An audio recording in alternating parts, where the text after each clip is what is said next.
Hello, today I'm taking apart this tire from my Dahon III folding bicycle. It's 16 by 1.5 inches. First order of business is to take off these nuts holding the hub in place, so I loosen them by turning wrenches in the opposite direction.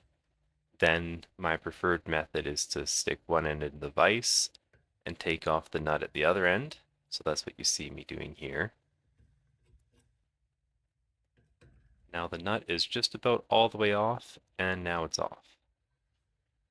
Then the cone that the bearings go on comes off.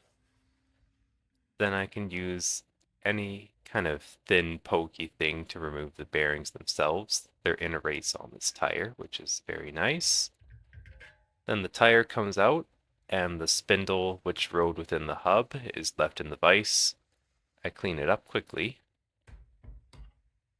Then I can knock out the dust cap. And now I can take off both the locking nut and then I'll be able to take off the cone afterwards. So here you see me take them off at approximately the same rates. Then I put everything in the sonic cleaner and cleaned it, and so now I'm reassembling the tire. I add in grease for the bearing races. I'm going to spin on my cone first thing. And to put my cone in, this one still has the dust cap on it, by the way. Check that it spins. It shouldn't drag, it shouldn't grind, it shouldn't do anything that you would not expect it to do. Now I'm going to put on bearing cone for the other side, just so I can hold the spindle in place. I don't like it when it falls out very much. And these you have to kind of manually tighten. You want it to be so that there's not play in the spindle, but you don't want it to be so tight that it won't turn.